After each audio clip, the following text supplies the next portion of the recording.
and with Allan Kardec Spirit Center. And this is the time for our friends that have English as the native language. So this is part of our commitment to share Spiritism through this country and others that are of English-speaking countries. So we welcome everyone, and we're ready here to start with the Spirit's book. But the very first thing that we should do to begin any study is to pray for the blessings for this moment together. So, dear God, we thank you for bringing us tonight again. Every week, we're so blessed to be healthy and able to study this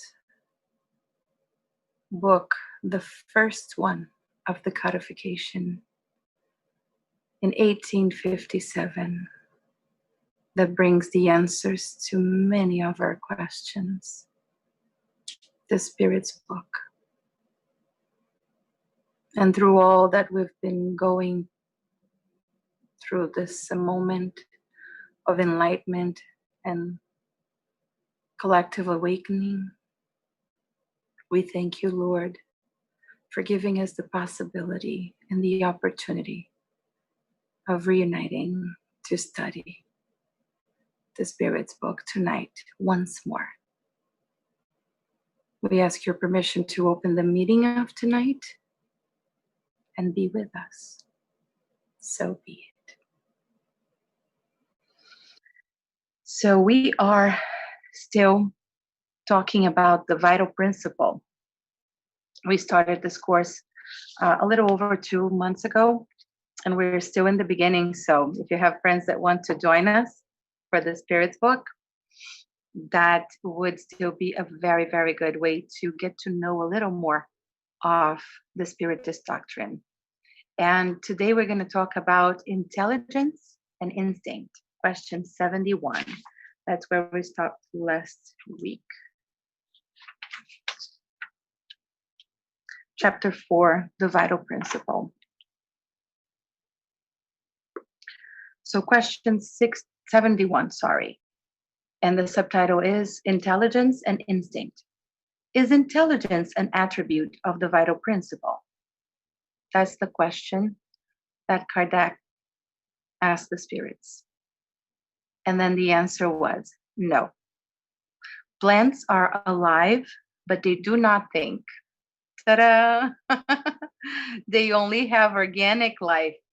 Intelligence and matter are independent of each other, for a body may be alive, yet lack intelligence. But intelligence can only be expressed through material organs. So it's a very good.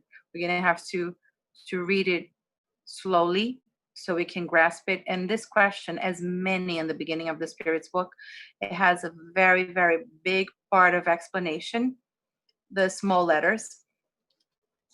Here we go. My book is all marked.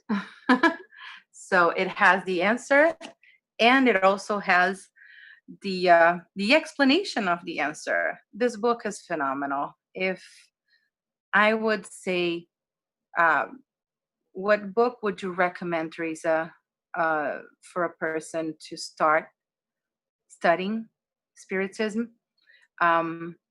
A lot of people recommend What is the Spiritism, which is tiny and easy. The Spirit's book has everything. So question 71 again. Is intelligence an attribute of the vital principle? No. Plants are alive, but they do not think. They only have organic life. So the questions prior to 71, we went over what are the characteristics, what is the difference between organic and inorganic beings. So we went over that. So if you're interested in knowing more about that definition, basically the vital principle. animates the organic beings. So, summing it up, that would be it. Um, but intelligence and matter are independent. For a body may be alive, yet lack intelligence. Matter can be can exist without intelligence. That's what the comparison used was the plant, right? The plants are alive, but they do not think. But intelligence can only be expressed through material organs. Only the union with spirit endows animalized matter with intelligence. So, what is the center of intelligence? Is it the body? Mm-mm. It's the spirit. This is why when we see little kids, and I love that explanation, because without understanding reincarnation and without understanding that the place for intelligence is the spirit, we cannot understand how young kids, 3 years old, are capable of composing music, beautiful pieces of music, art in so many expressions. Kids that are so young and they're able to perform the tasks of an adult. And we see that more and more often. But we have seen this through centuries because it's not that tiny little body that has that. It's the spirit that travels through many lives. And that spirit is what brings the intelligence to that tiny little body. And then as the person grows, and then as the person remains uh, in the process of evolution, um, the body will develop and the person will be exposed to new experiences. Hi, Vlad. The body will be exposed to new experiences that will bring um, more knowledge to that spirit that is already acquired in different lives. So only the union with spirit endows animalized matter with intelligence. What is animalized matter? Animalized matter is the matter that has the vital fluid associated to it. So there are a lot of uh, things that are matter that do not have the animal part of it or the vital principle associated to it. So we're talking about a table, we're talking about a stone, we're talking about anything that is not organic, unorganic being that has the vital principle associated to matter. And that's how the spirits answer that: animalized matter. And then the explanation to the answer is intelligence is a special faculty possessed by certain classes of organic beings, which it endows with thought, the willpower to act, and the awareness of their own existence and individuality. This is the most beautiful part of this question. We're going to go over this, along with the means to establish relations with the external world and to provide for their own needs. This is possibly the most amazing definition of intelligence, and it's brought by the Spirit's book. Intelligence is a special faculty possessed by certain classes of organic beings, which it endows with thought, the ability to think, the ability to connect things through a train of thought. The willpower to act. It's also the wish, the intention. And this is one amazing thing, because the willpower to act is also one of the characteristics of intelligence. I want this, I don't want that. I want to refrain from doing that. I want to pursue that other thing. Choices. We make thousands of choices every day. And it's an act, it's part of our intelligence, the ability to make these choices. And individuality. Individuality. Understanding ourselves as part of the whole, of course. We're part of something, the collective, but we are individuals. So we understand ourselves, our needs, our wants, our goals. This is also part of intelligence, along with the means to establish relations with the external world and to provide for their own needs. So connect with the external world. This is how we develop our social skills, right? We deal with other humans. We understand how they feel. We grasp that sometimes not by words, but by the energy or the body language. It's all connected. So this is one of the characteristics of the intelligence, is the social intelligence, the emotional intelligence that is pertinent to men, and to provide for their own needs. We have to understand that. Provide for their own needs. What are those needs? Only the material needs? Only provide going to work, getting a paycheck, coming back home, having dinner, going to bed, going to work, coming back home, having dinner. Mm-mm. Provide for their own needs here is way broader than that. It's intelligence is also connecting to your own needs, connecting to what you need. What do I need? What makes me happy? What should I pursue? Choices, intention. It's all connected. So this definition of intelligence, it's not even in the part, the answer of question 71, but the explanation. And it's such it's such a wonderful definition.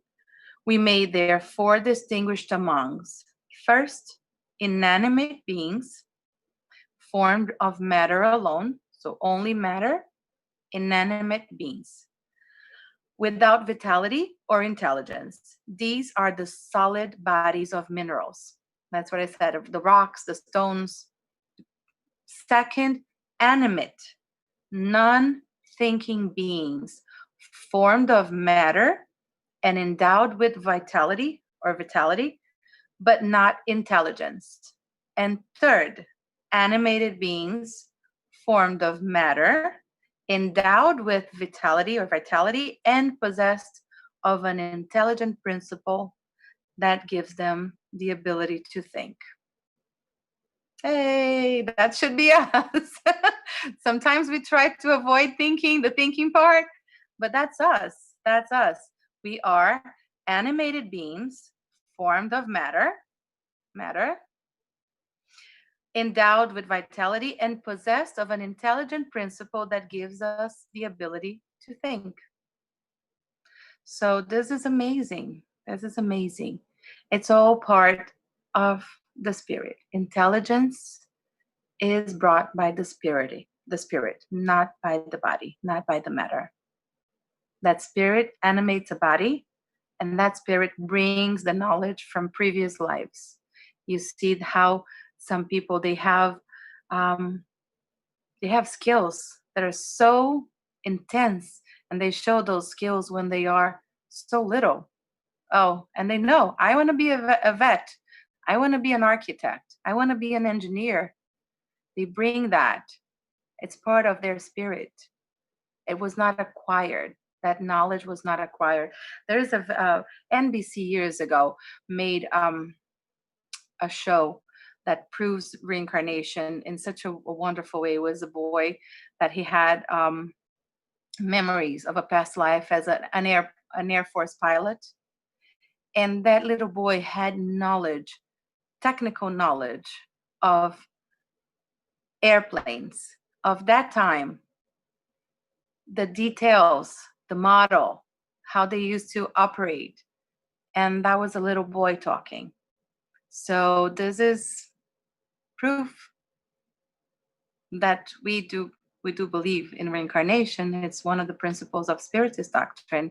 So basically, not a novelty for us, but this definition of intelligence definitely is one good thing that the Spirits book brought to us. The Spirits brought to Kardec, and now we have the chance to study. 72, question 72. What is the source of intelligence? We have already said, I love it. I love how the Spirits start direct. From question number 1, they're like, we said it before, so pay attention. We have already said the universal intelligence. So the source of intelligence is the universal intelligence. And then there is another question within the question. Could we say that every intelligent being draws and assimilates a portion of intelligence from the universal source in the same way that it draws and assimilates the principle of material life? And let's see. That is only an imprecise comparison, because intelligence is a faculty proper to each being and comprises its mental individuality. Besides, you already know that there are matters that humans are not allowed to comprehend, and this is one of them for now. Chapter 1, some of us were together since day 1 on this course. Juliana, Vlad, Karen, we were all together from day 1, and we studied that. There are a lot of questions that say that you do not have the ability to know that quite yet. So one of the mysteries, that one of those matters that, as it's written here, humans are not allowed to comprehend, and this is one of them for now. So what is the universal intelligence? We have no grasp of it quite yet. We will. As we progress, clarity comes. And it is like this in life in general. As we progress, we get more knowledge, we get more strength, we get more answers, because we are more prepared to receive them. It's like when you start school, you don't start from, you don't put a kid through university first. It's kindergarten and then moves up. So the same thing with us. We get the knowledge of things little by little, according to our own progress. Can we speed it up? Absolutely. We can always study more, try to understand better. Absolutely. It's also our intention into getting to understand things. And studying a book like the Spirit's book is definitely a very good way of understanding that, because the whole codification is here in this book, in the different parts of it. And the answers that we have here about creation, about the spiritual world, you're not going to find it anywhere else. It's the Spirit's book. I can tell it's my favorite. Can you tell, right? Everyone can tell. That's why that's the one. That's and that was the first too. So this is a precious gem that the spirituality gave us. And it's a shame that so many years later, we're not putting enough effort in breaking down everything that's here in the Spirit's book. So any initiative in bringing this to the knowledge of many is imperative. This is the time. This is the time to share the knowledge with others. Invite your friends to listen to any studies, be it conducted in Portuguese, in English, in Hebrew, in Italian. It is always a good source of knowledge of spirituality, the Spirit's book. Question 73. Is instinct independent of intelligence? Instinct. We know we have instincts, and animals do have instinct too. Not a privilege to the kingdom of man. Not exactly is the answer. It is a type of intelligence. Instinct is non-reasoning intelligence. Instinct is non-reasoning intelligence through which all beings provide for their own needs. So the instinct that we have that brings us to feed ourselves, right? It's the survival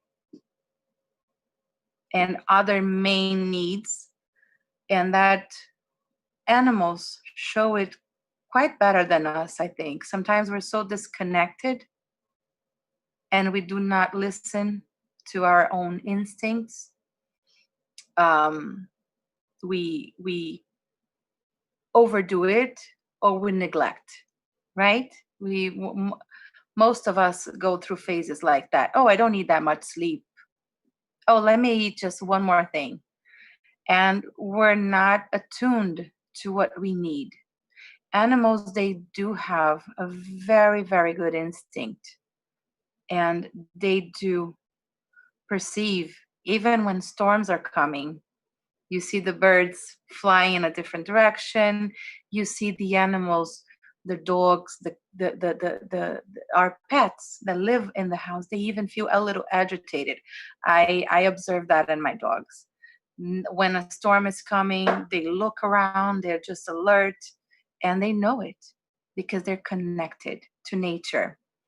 And one of the main callings of this whole process that we're going through is connecting to ourselves and connecting to nature, listening more to our inner voices and listening to what nature brings us. One thing that has sustained me through this whole blessing, that is, we see it as a blessing, but it's a very, very hard situation we're going through. We lost friends. We had other kinds of losses. One thing that sustains me is getting to see the sky every morning and knowing that in spite of everything or anything, the sun is there for us every day, the sky and the little animals. Because if they are in peace, playing around in the yard, and I see the birds singing every morning, this cannot be so bad. They're happy. This cannot be so bad. The squirrels are just jumping up and down, and life goes on for nature. And in a certain sense, without man polluting and destroying during this period, we've seen miracles happening. Like places that were polluted, they're now renewed. They're now seeing other different kinds of life in them. So the instinct of providing for their own needs. And that's the question that I'm going to leave us. We always see instinct as a fight or flight, right? We always see instinct of to conquer, to survive, survival mode. No. Providing for our own needs. If we connect, we will see what we need. We will understand that we need very little. We don't need that much. We think that we do. Bring it to the perspective of What do I really need to be happy? And the answer will be given. Ask and it shall be given. So we're gonna finish the study on this, and next week we're gonna start with question 74 and finish the vital principle and enter part 2 of the Spirit's book, which is amazing, the spirit world, or the world of spirits. So that's the most interesting part. So we're going to still have a class on the vital principle. Maybe we can enter the part 2 also next class. But let's keep that question. What do I really need? What do my instinct say to me? It's a very good question to end this study tonight. So let's pray and thank God for another opportunity of being together. So, dear God, we thank you for another moment of peace, of study. And we ask you, Lord, your protection for every single home of every single person that has been with us and the ones that couldn't come. We ask for your protection through this whole week, a week of blessings, a week of health, a week of searching for answers from within. And we ask you, Lord, to protect us as a humanity in this beautiful planet that is on its final years of the planetary transition. May we remain strong in our faith. May we keep our good intentions and decisions to make it a beautiful week for us and others. So be it.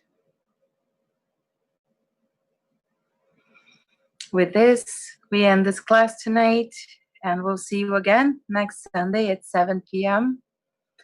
And I'm wishing you all the most beautiful week filled with blessings. And see you next week.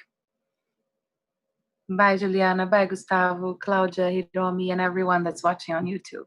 Thank you.